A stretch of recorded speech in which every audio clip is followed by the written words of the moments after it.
Um, this is the last week of class, as you all know. So a couple of things are going to happen. One of which will be that I will have each of you come up here and talk to me about your schedule for next mod. We have, as you may have noticed the last mod or so, we have gone to the instructors doing this. And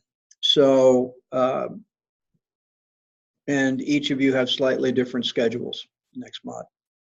So the other aspect is that if you have not done parts of your financial aid package for next mod, I will, or for next year actually, I will let you know, and I will advise you to seek an appointment with Bree Warren.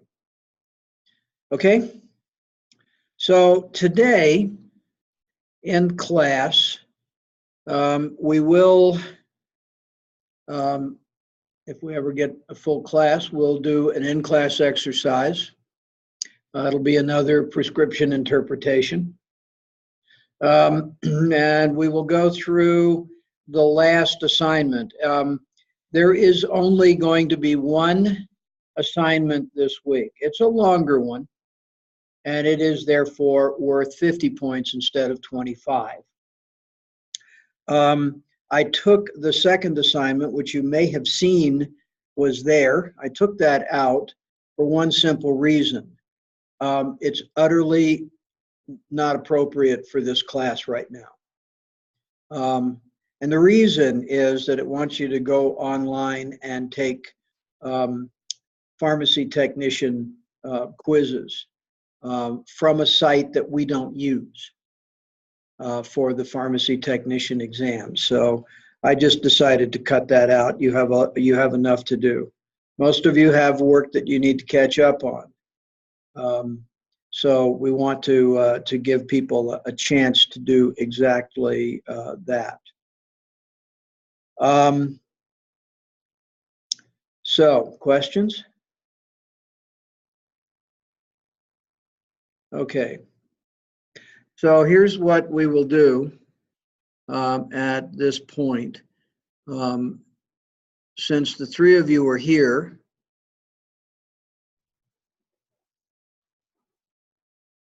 okay, so let's do a couple of things. I'm going to project this as well. What I'd like to do first off is just review the last few of the daily checkpoints, because as I said, they're very much like being on your exam, and need to help you interpret something better, so that you can do well on the final as well. So.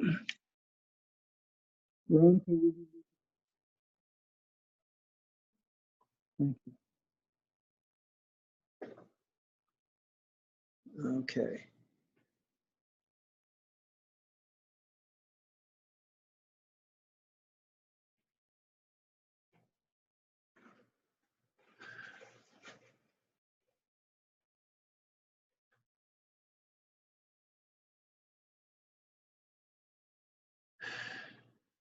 Oh, come on, what's going on here?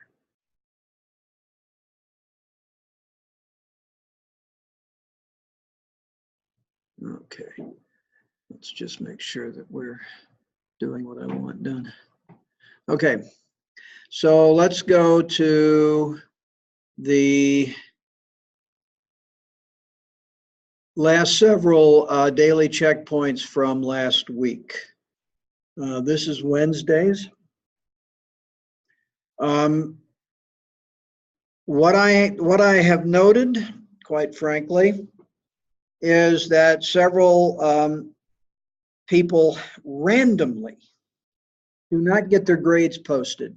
They do them, and it shows that you either haven't, that you haven't done it. So I don't know what the issue is, but you can see from this screen, which is what I see when I open up the checkpoint, that I can select a student here, and it tells me who's done it. So let's just take a look at these. I think most of you who did it got it well.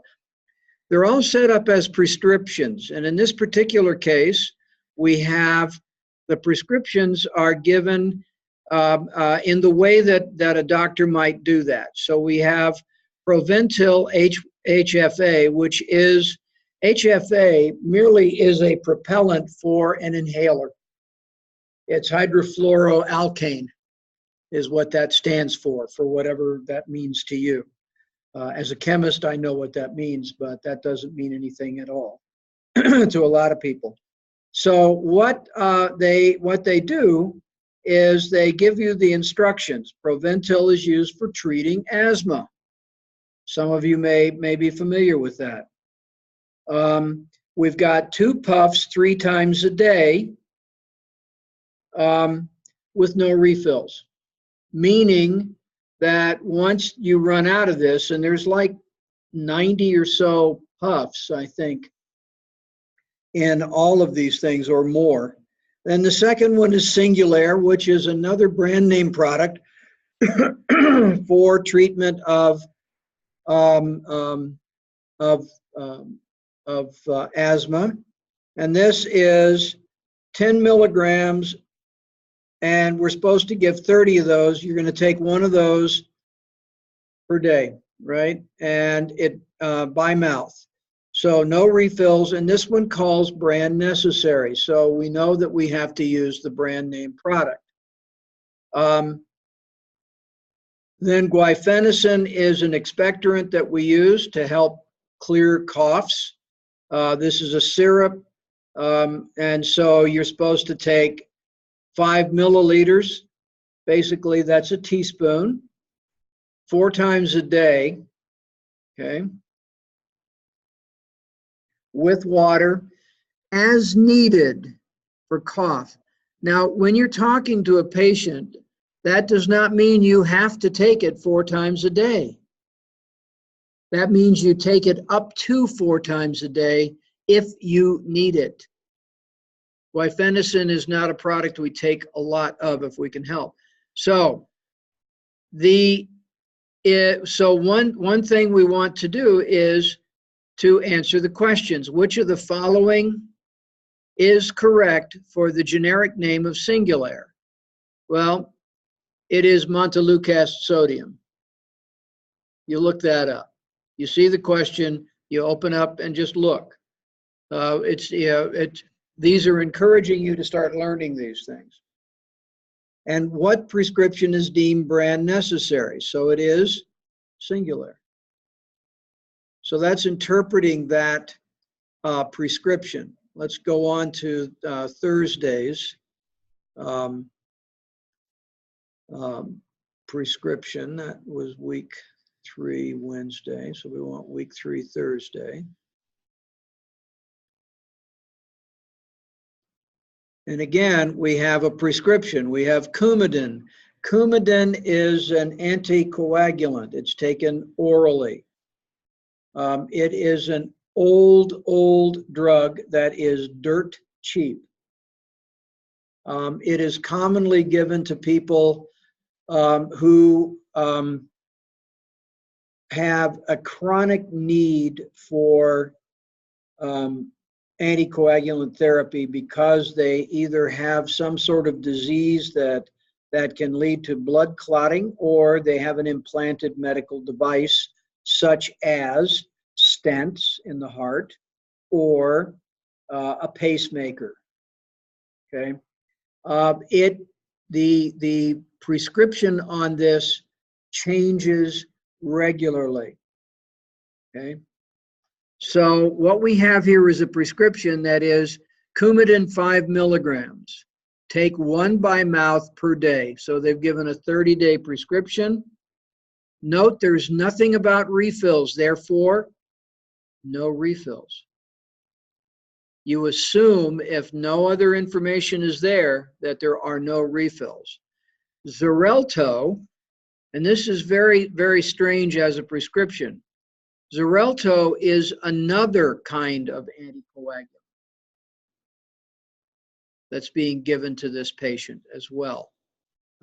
This is where you might, when you tried to fill this, you might get a note that says, "Wait a minute, this is two different kinds of medication with the same effect."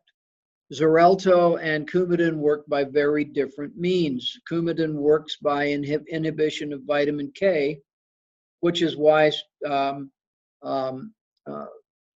people on this drug are cautioned not to eat spinach, for instance, or at least very much, because spinach is high in vitamin K. The rescue from an overdose is an injection of vitamin K. So we have warnings that are going to appear as well with these drugs. We have Coumadin, dispense as written. Coumadin is a brand name for warfarin. Okay.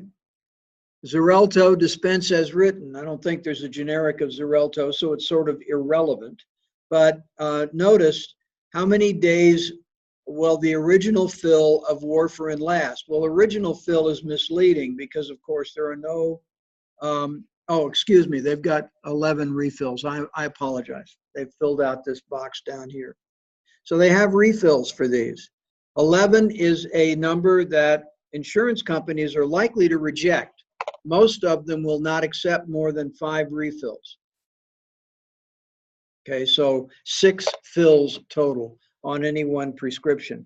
And in fact, when you're taking Coumadin especially, you need to go in for an INR check, a clotting function check, at least every 6 weeks, preferably every month. And originally, when you're first on the drug, they'll want you to come in every week because you need to be, everybody responds to these drugs a little differently. Okay, how many days will the original fill of warfarin last? Well, in this case, you take 1 a day, there's 30 of them, so 30 days. Instead of writing out dispense as written, what abbreviation could the physician use? And that is DAW. The rest of them do not count. They're not legitimate abbreviations for this particular function. So again, we're interpreting prescriptions. So let's go to the next one. Look at Fridays. Okay. On Friday, what we're looking at is a couple of things. We have questions here. There's no prescription here. So this is going to be a question about insurance. The critical information here is the group name, the cardholder name, the RX benefit. You see 3 tiers here. $15 is the copay for the cheapest drug in the formulary, which is standard generics. The $30 copay is often applied to brand name products for which there is no generic available. Sometimes the plans will allow otherwise. Tier 3 is the more expensive drugs, brand name expensive drugs. So on top of that, if we look at here, we have group number, okay, and we have copays for office visit and emergency room. So if we look at this first question, if a patient has the above insurance and Coumadin is a tier 2 copay. Now note, Coumadin is a brand name for warfarin. If it had been just warfarin and generics were okay, it would not be a tier 2. So we look up here, our tier 2 payment is $30. How much must the patient pay if making an office visit? Our copay for the office visit is $20. So all the information is there, but we need to make sure that we read it. Okay? So let's go to the next day. And we take a look here. Now we have, again, we go right back to that previous prescription of Coumadin and Xarelto. Okay.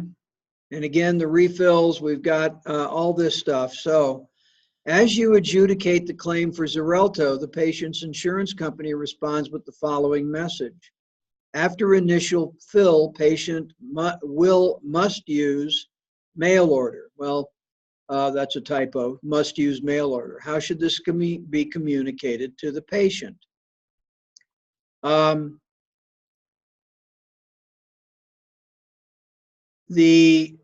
You have to let the patient know that they have to do that. And you never leave a voicemail with that kind of information in it for a patient. That's a HIPAA violation. You don't know who is going to be picking up the message. So if you need to have the patient know that they have to do that, then you have to call and say, please call the pharmacy, and that's it. Okay? Make a mental note to let the patient know, that's not good enough. Mental notes get forgotten. Okay? Say nothing. No. We have to say something. Place a note on the patient's prescription bag to notify them. You still have to tell the patient. Okay?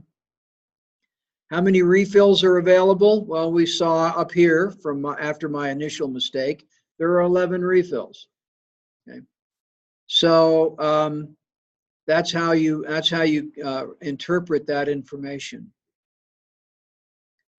Okay? Let's go on. We don't want to do that. That's today's. Okay, let's go back here. I want to pick out one from last week that involves maybe some calculations. Let's look at this one.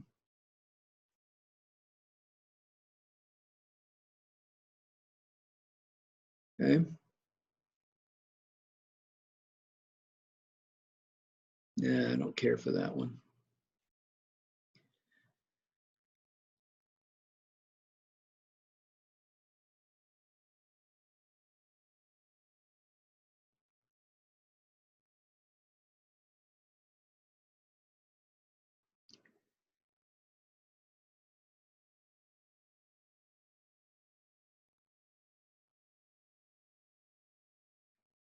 All right, some of these seem to be repeaters.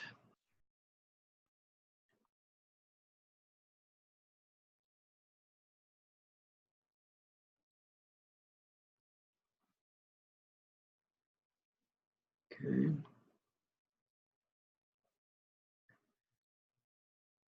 Well, they really do love these, don't they? I can't remember, there was some of them. Let's go back to the first week.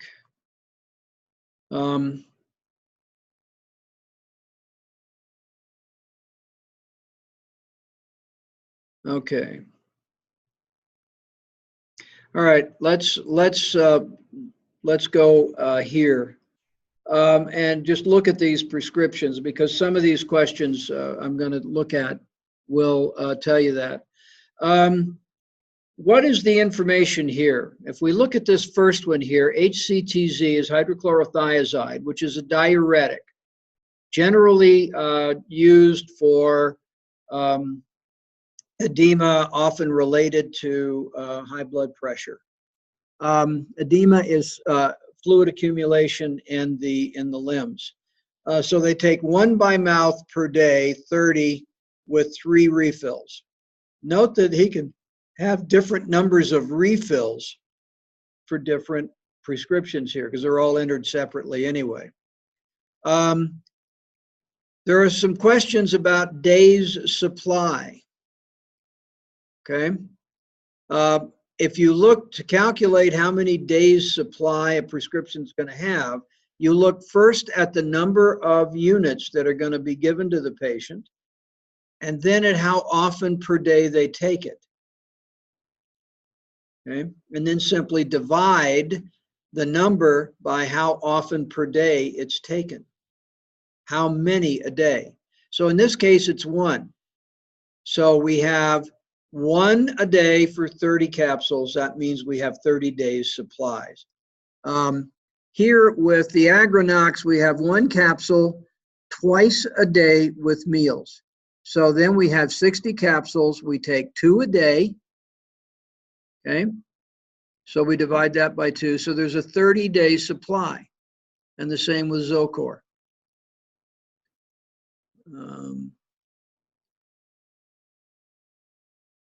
Let's see.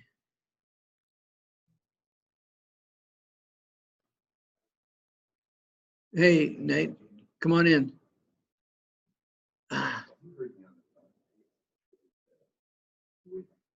With preservative. I sent it without it. Okay. Thank you. Yes, I did. They're real bad about that. Even when they were still Dr. Supply, I used to use them down in Denver. And what you might want to find out is if they even have any with preservative. If not, then we'll have, I'll figure out what to do with it.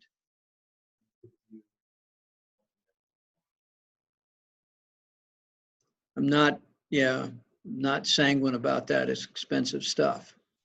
So, yeah, okay, thanks.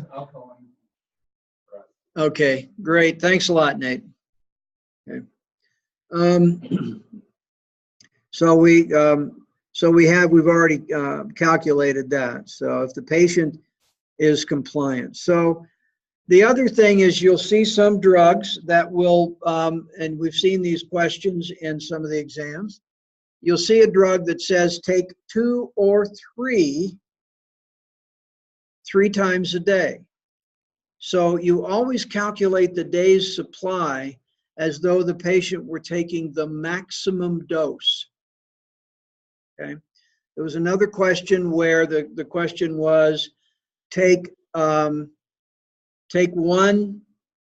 every 4 to 6 hours.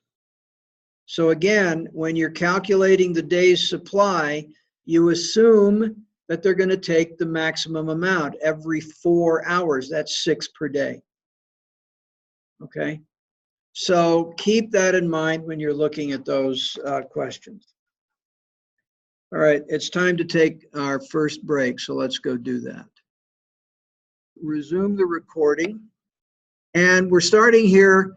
So you call up the Word document, and I'm cheating, so I have already done that. So I'm going to call it out here. And here is the assignment for the week. You're going to do, there are 4 parts to it. One is to do just complete some exercises on looking at record keeping and inserting disease information. Now we've had some issues with this in the past. What I want to remind you, and I'm going to bring up Visual Superscript now for that. What I'm going to remind you is that the very first thing you do when you have to modify a record, add information to a record, is hit the edit button. Now, I've already done that with this. So if you use the edit button, then these little icons down here in the lower right, the new and the delete, pop up and they're available to use. But the edit button needs to be done every time. If you can't see these things, if they're grayed out or they don't work, click edit. Usually if you look up, you'll see that edit is not grayed out. This is grayed out because I just hit it. So let's close this and maybe bring this up. So This was a customer screen for Mr. Duke. So we're going to call him up.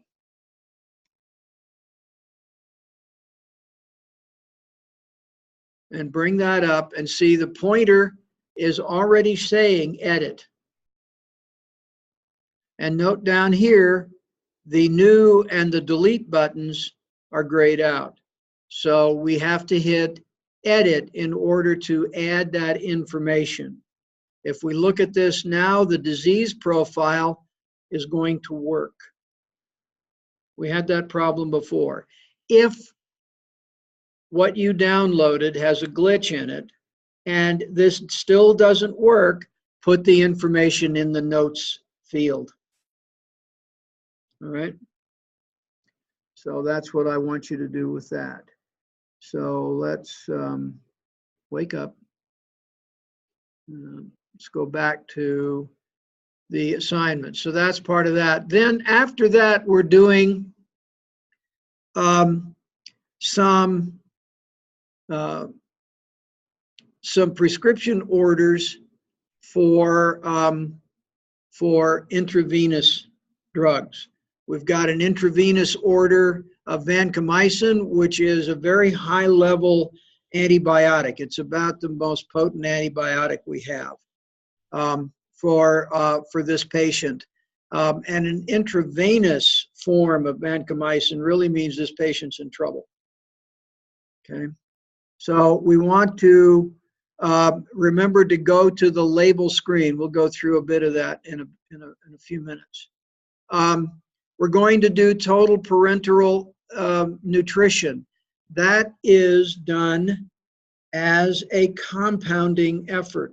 TPN, total parenteral nutrition, is customized to the patient needs.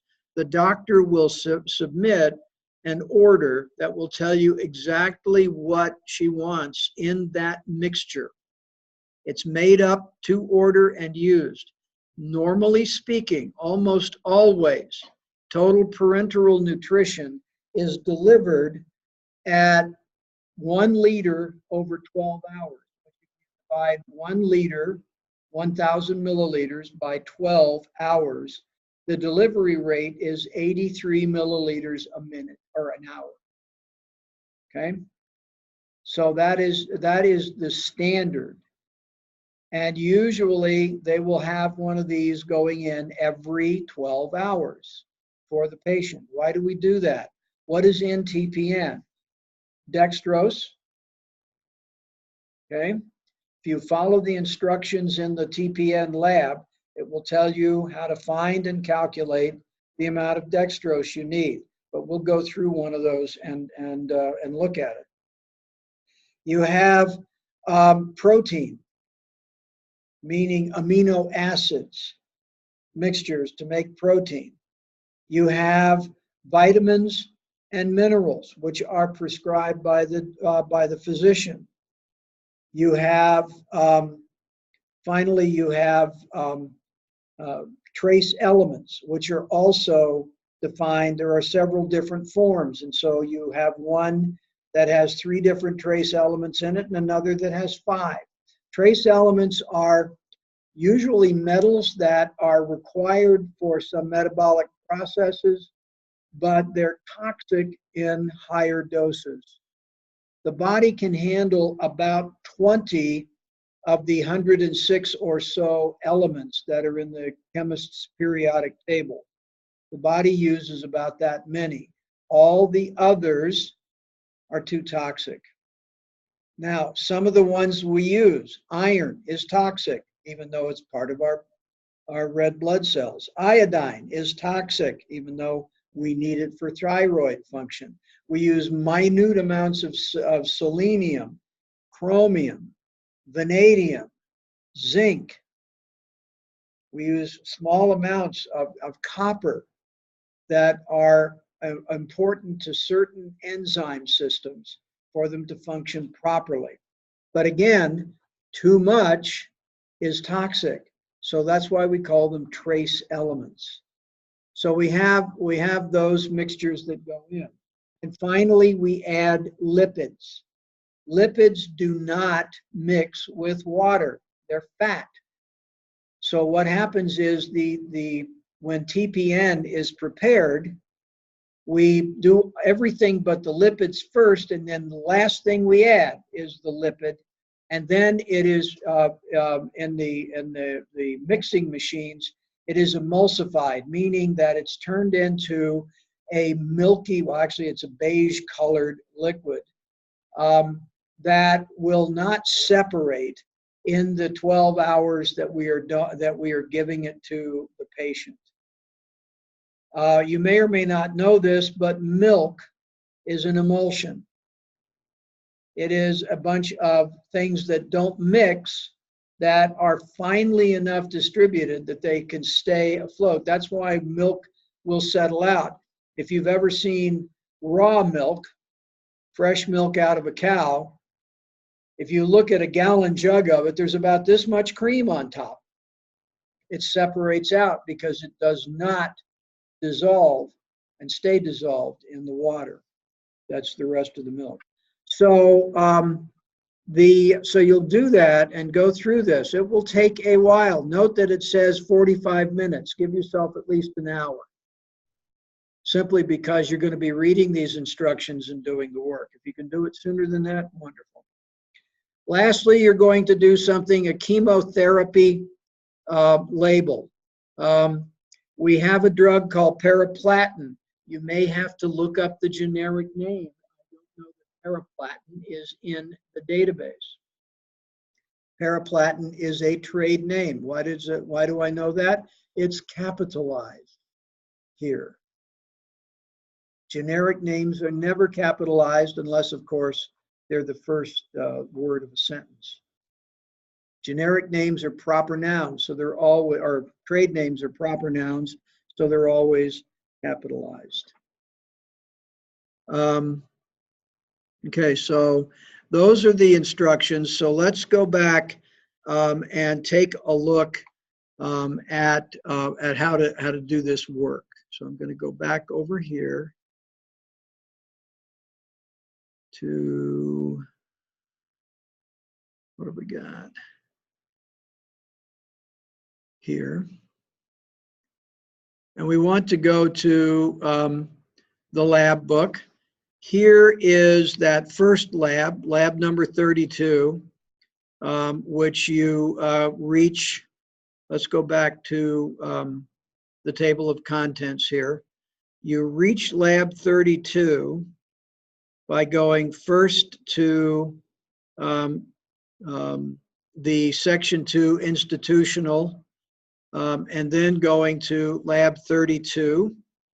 And then we start off with, of course, the introduction in this patient profile. So we're looking, one of the things that we do is we keep our patient profile as up to date as we possibly can, because the medication management and drug utilization review functions in the software depend completely on on how thoroughly the information is in the database for each patient. So that's the purpose of this lab. If we go over here to, we're supposed to go to page 192 and 193. Here on 192 is where you start. The other information, if you want to go through it and basically practice, that's fine, but this information we can start off with here with Michael Duke. So we're going to add an allergy. He already has an allergy to ciprofloxacin listed there. We want to add a sulfa allergy. Then we want to add the disease states. Again, disease profile. So what you do is when you call up Mr. Duke, hit the edit, enter the allergy information, and then enter the disease information. and shoot a screenshot.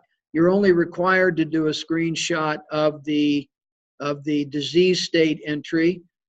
If you want to do one of both of these, that's fine. I would like to see that. So that's all you do. You stop here at 3. Don't bother with the rest of it. All right. So now we want to go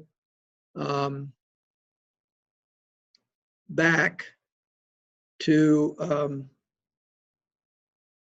this is the cumbersome navigation for this is a pain, but nonetheless, we're going to go over here.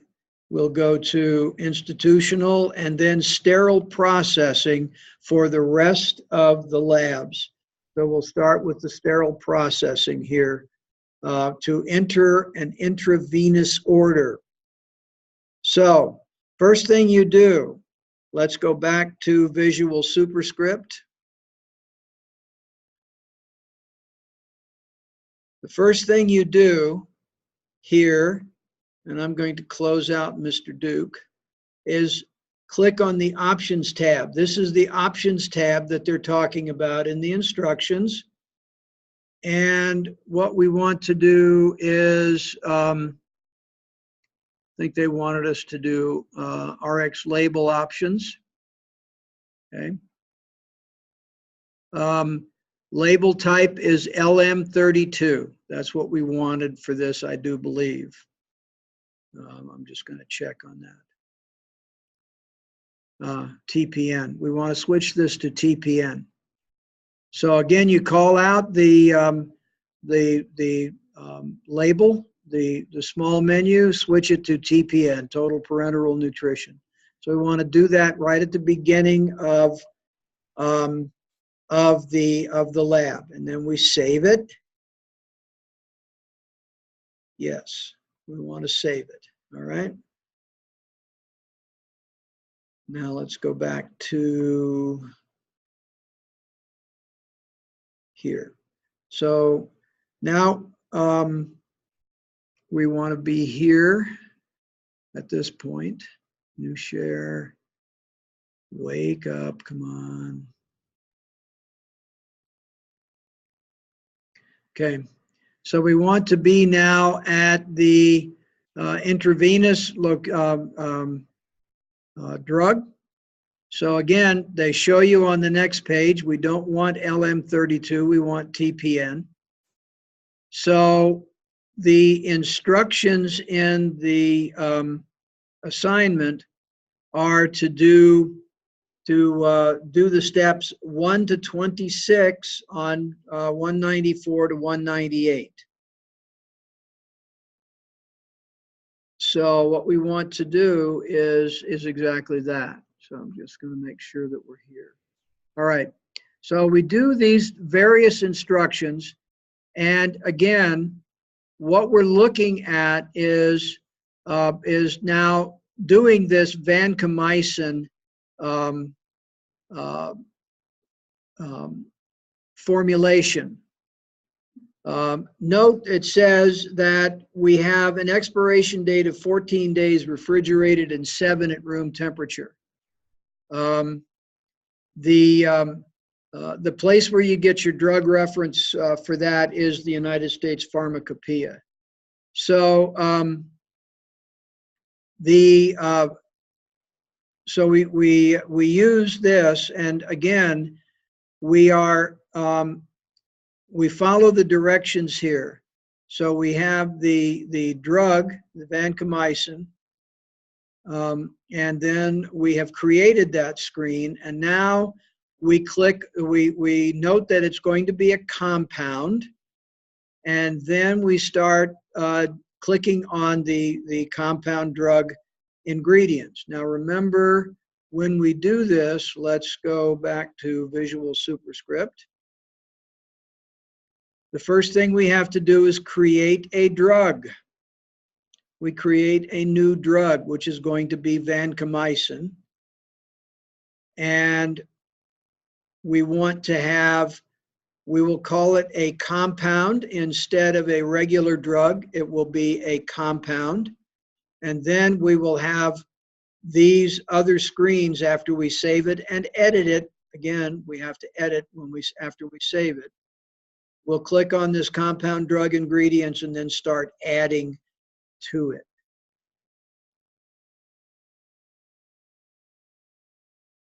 Okay, so again, follow these instructions to create this. So then you save it and call it back up, and perform and then save each component, the dextrose and then the vancomycin.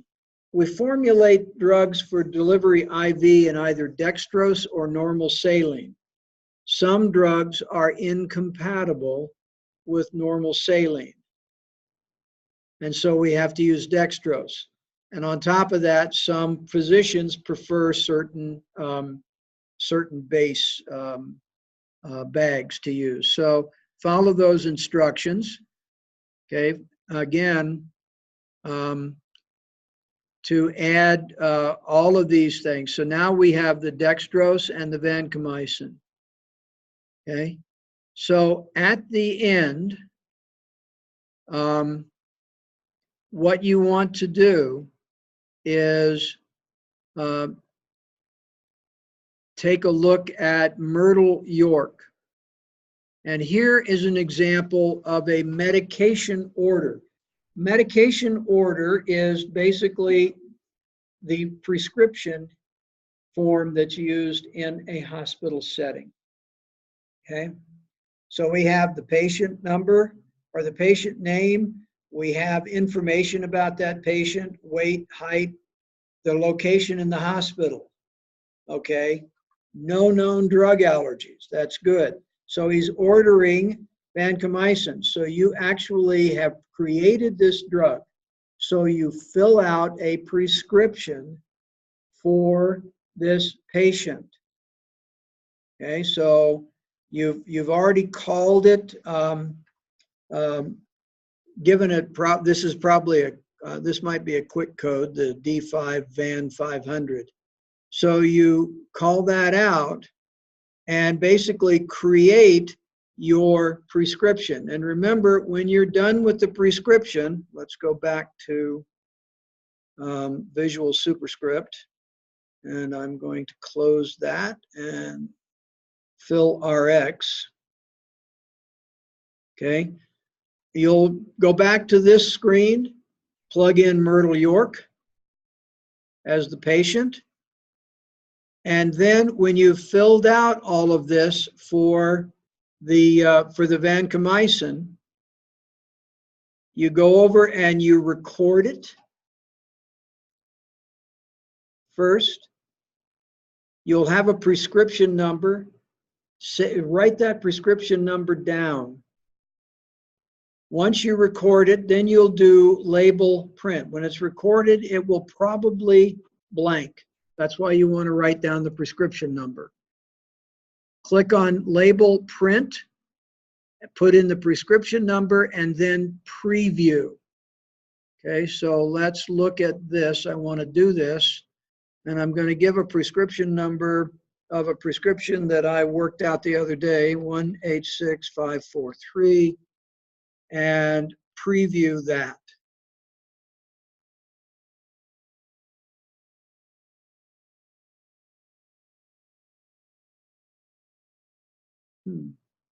What happened? That should have come up.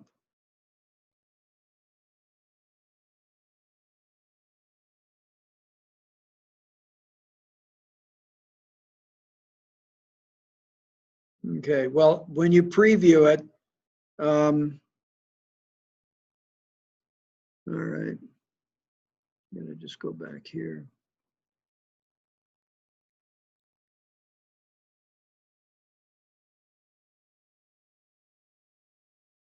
Okay.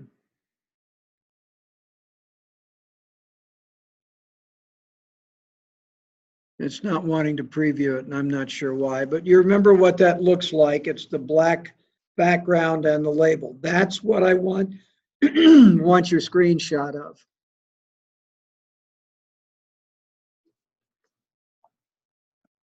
Very interesting that it doesn't want to do that. Okay. So I will now close that. Go back to new share. Okay, so that's what we're looking at. So again, if you look at these labels, at this medication order, note that it's going to be every 12 hours for 7 days. Okay, so we're going to have the number of refills on this will actually be 13, because the entire bag is going to be given to the patient at 125 milliliters per hour. So every 12 hours, this patient's going to get a 2-hour infusion of vancomycin. Okay.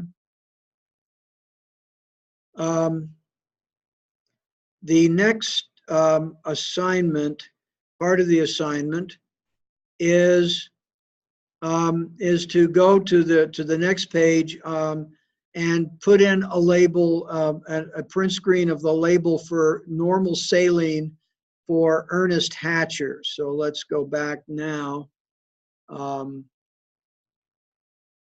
and go to, let's see, what page is this? 191. So if we click over here to page 201, we have an order for Ernest Hatcher. Now, the previous order you saw was nicely typed. This is how they mostly look. Looks familiar from all those prescriptions we looked at the beginning of this mod, right? So we look here, NS is normal saline. So the prescription here is NS 1 liter at 75 milliliters an hour. So when we are actually searching for this drug, NS isn't going to work. Normal saline is sodium chloride, 0.9%. So you have to look up in your drug lookup screen in Visual Superscript. Let's go back and look at that.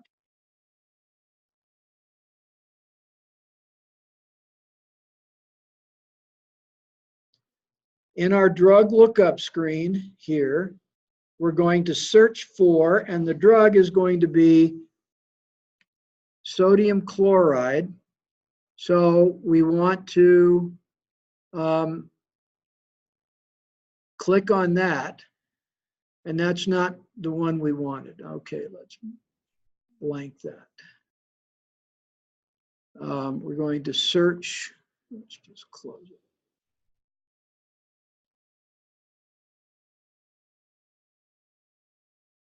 Okay.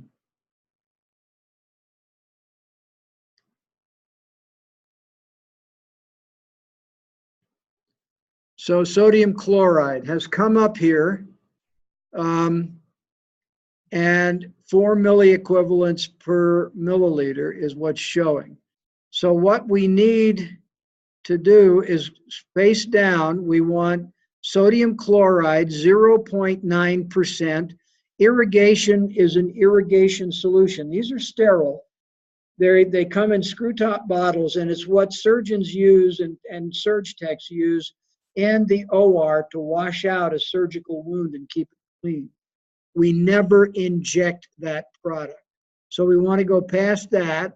We want 0.9% solution. It's an IV solution, so it's sterile. We want 1 liter, 1,000 milliliters. So we bring that up, and that's the drug we want. Now, this is not the screen you'll see, but that's the drug we want to use for Mr. Hatcher. So what we would do with this is call up a customer, and I'm just going to do a customer, and I'm going to just pick a customer, and then that's a customer. Well, that's not what I wanted to do. We're going to fill in RX and pick a customer. I'm sorry.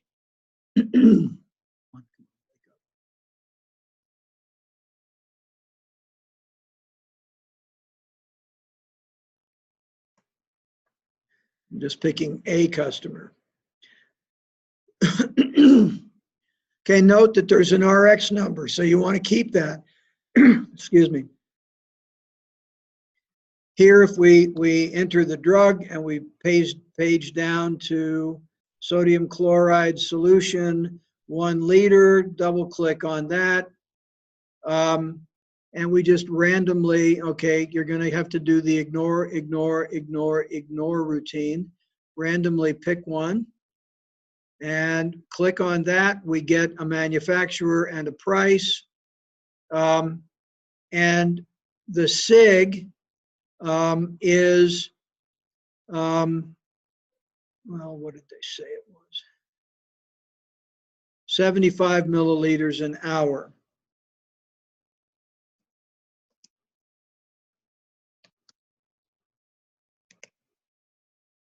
Okay, just write that in. Okay, so now we're going to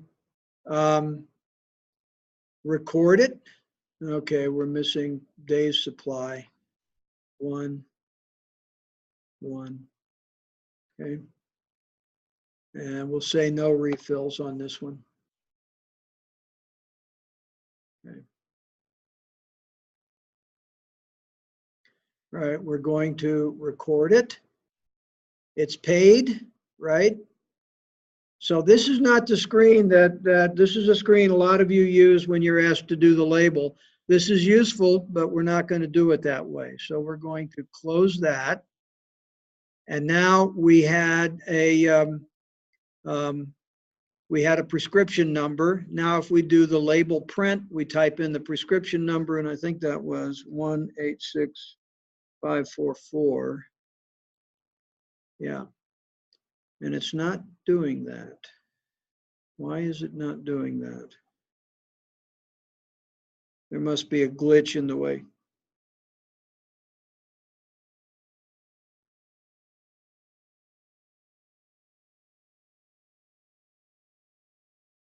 Must be a glitch in the way that's functioning for me today. So you should be able to then do that. If you have the same problem, let me know. So I hope that doesn't happen. All right. So that's where we get this. Note that there are a whole lot of other things here, including testing instructions. Okay.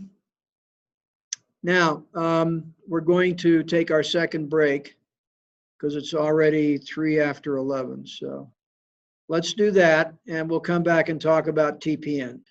Okay, let's start up again. The next part of this assignment is to do total parenteral nutrition. So I'm going to go to that lab here in the textbook, and the instructions for that particular lab are to do the entering TPN on pages 206 to 209, and then 210 to 211, and then the label from the order on page 214. So let's go back and look at that. Entering TPN, again, we have to start by looking at a typical TPN order. You'll note a date, a time, is a central line access in place. Central line is what we also call a PICC line, peripherally inserted central catheter. It goes into a large bore vein, usually if the patient is capable of handling it there through like a subclavian vein, but it can go through any of the large veins. The type here, Groshong, that's a type of catheter. It's a specific design of catheter, so don't worry about that. So what we have is here, there is a base formula. The base formula is the dextrose and the amino acids. And so what we want to look at here is the orders for this. We can either have a standard or we can have an individual order. In this particular case, the order is individual. Note the patient name at the top as well. So the individual order starts off with dextrose 70%. Again, we looked that up when we're adding these things in the drug lookup. We put in dextrose and we look for 70%.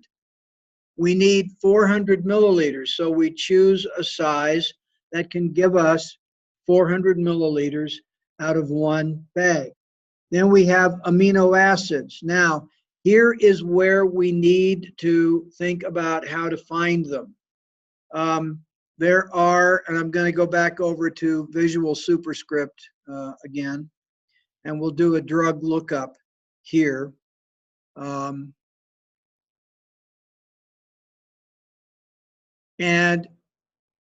no, I don't want doctors. I want a drug.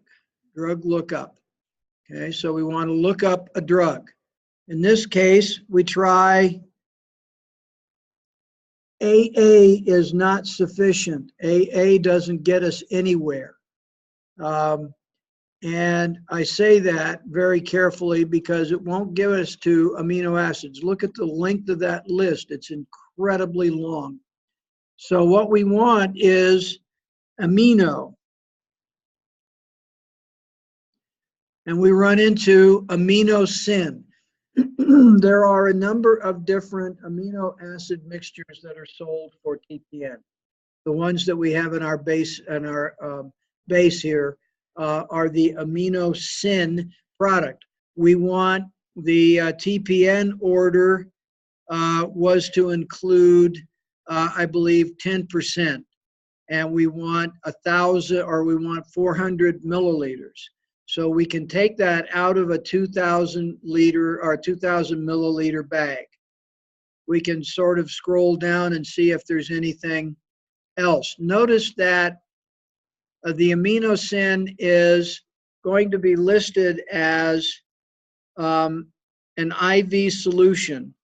We also have in amino acids in 25% dextrose in water. D25W means dextrose 25% in water. Okay, so we can. So what we want is just the IV solution. So we choose this 10% one for our drug lookup. Okay, so let's go back now to here. So we've chosen that, we've added that, and we've chosen 500 milliliters of it.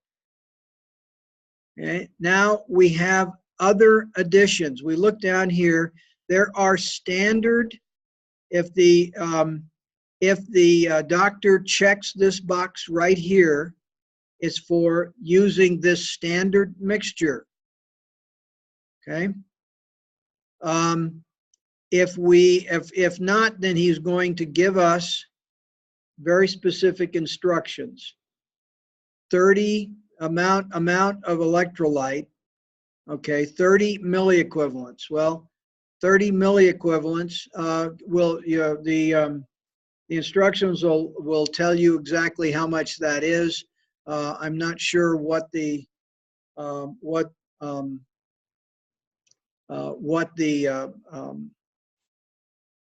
amount that's being required in this particular order. He wants 30 milliequivalents. I'm not sure what the concentration is, but you will it will tell you how many milliliters of that to add. When you look this up, you look it up as sodium chloride again, and you look for something that lists a concentration of milliequivalents, MEQ per milliliter.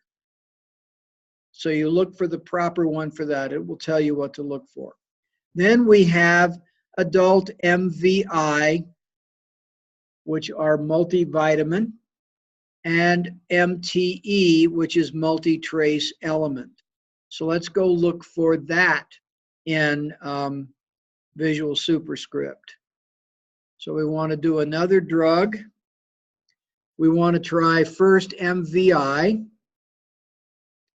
and see if that brings up anything. No, it does not. So what we want is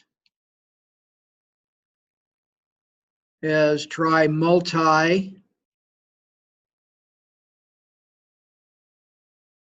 We want to see, we don't care about fluoride, so we want multivitamin.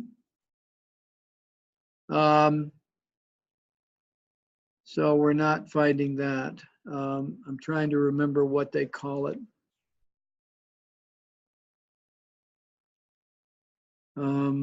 Here.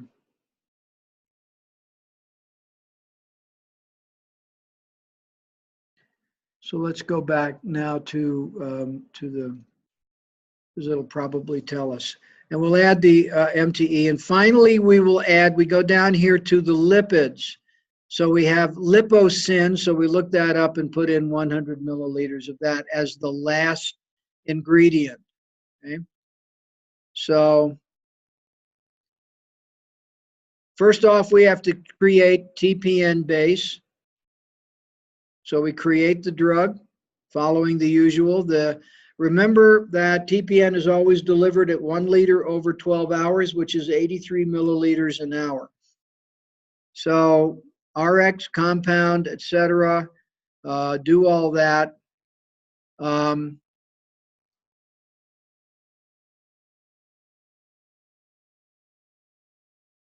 So we add the ingredients.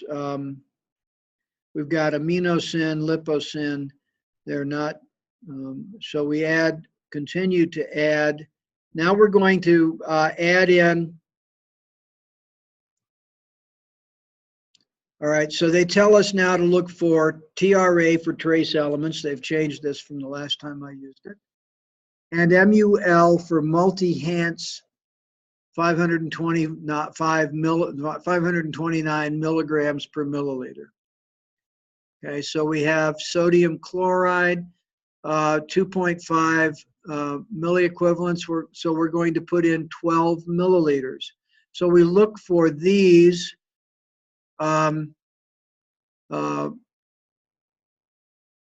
products. Now it might be sodium Cl, it might be sodium chloride. Same with potassium. It might be potassium CHL or potassium chloride that we find. So when we put these in, I'm going to go back to this screen. This is actually, and you can look down here to how the calculations have been done for how these have been calculated. It's a good idea to study that. So you're going to put all of those things in and end up with a very long list. Note that there is a bar over here that we can lower to get all and look at all of them. So what we want to do at the end of this particular exercise is enter the label from the order as is found on page 214. So let's now continue to go. That's 211, 212. So we have 213 and 214. So we have an order here for a patient who is not identified. Well, that's real convenient. So what I want you to do is basically fill out the prescription for the person whose name is on the order that you've been working on, which, let's go back up.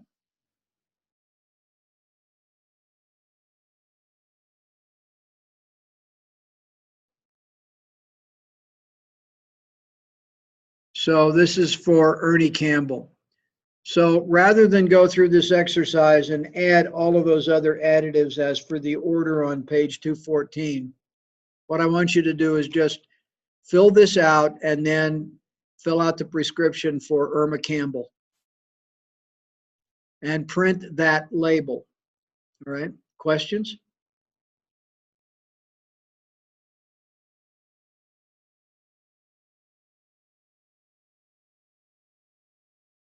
Okay, so let's go back to the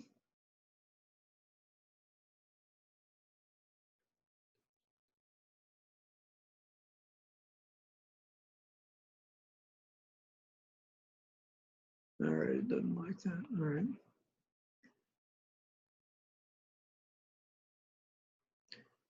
So the last part of this is a chemotherapy IV order. So let's go back and look at that now. So to do that, we go back to sterile processing and new chemotherapy orders.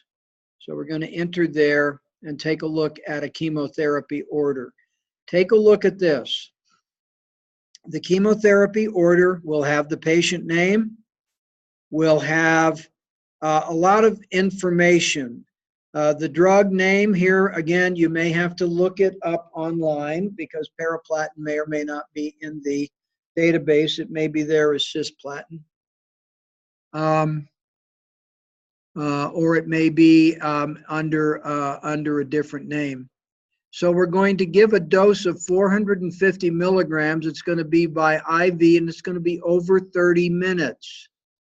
So what we really need to do is take a look at how this gets formulated.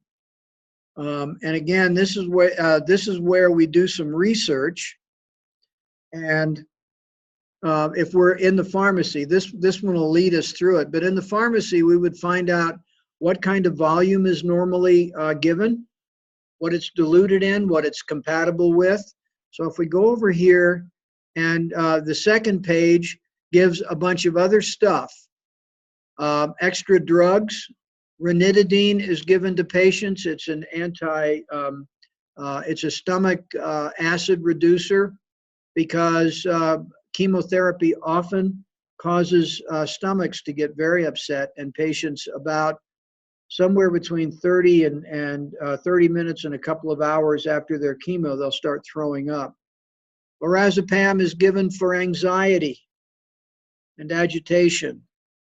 So there's a few other things that they can check off as additional. So they want this patient to become hydrated as well. So a chemotherapy order is fairly complex. So in this particular case, we have Gaston, who's going to receive adriamycin, 10 milligrams in 500 milliliters of normal saline. You should be able to find a bag of 500 milliliters.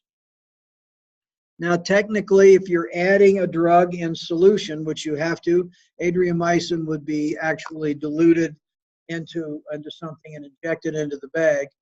We do not add that small amount of liquid. We don't, if we're putting this in say 10 milliliters, we wouldn't suddenly make the volume of the bag 510. We ignore the additional volume, okay? So we're going to infuse over 60 minutes. So the entire volume of the bag would go in. Therefore, if we've got 500 milliliters, it's going to be 500 milliliters per hour going in, which may sound like a lot, but it isn't. Okay, so we create the drug as usual, package size, infuse over 60 minutes, compound drug ingredients, so we add the sodium chloride, and then we look up adriamycin. It's 2 milligrams per milliliter with a package size of 10 milliliters. Since that's going to be, if it's 2 milligrams per milliliter and we need 10 milligrams, which is what the order said, obviously we need 5 milliliters. So that's the quantity we add. Okay, so now we've created the drug. We get that done. We fill out the prescription and take a screenshot of the order, the label for the drug. Okay, that goes on to the bag. Okay, questions? Comments? Again, this is a bit more complex lab because it's only one for the week. But you're doing a lot of things over, but it's understanding how we get these orders. that I'm really interested in people understanding. So they want you to complete all that. So then you go through and do a paraplaten order for Maddie Allen. And then so you've already seen how to do this, and you have to look up paraplaten. So you do a paraplaten order for Maddie Allen, and that's over here. What do we got? Okay.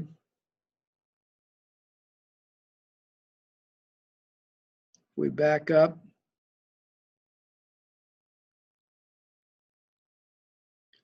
So you're actually going to fill out this particular order.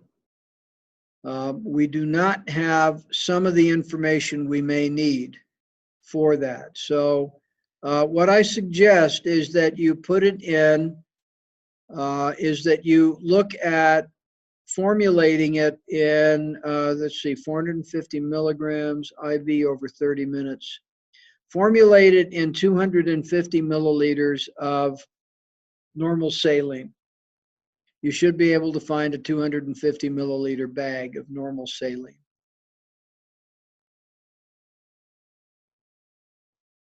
Okay. So questions about how this is to be done? All right.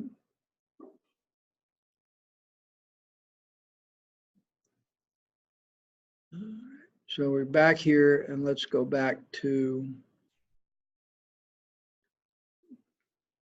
this week's course module. You'll note that we do have we'll do an in-class activity on Wednesday. We have a discussion about career preparation that you need to work on. And then we have an assessment we'll do on Wednesday, and this career integration short essay quiz. So make sure you get all that work done. Also keep up on your daily checkpoints. So any other questions or thoughts? Any comments?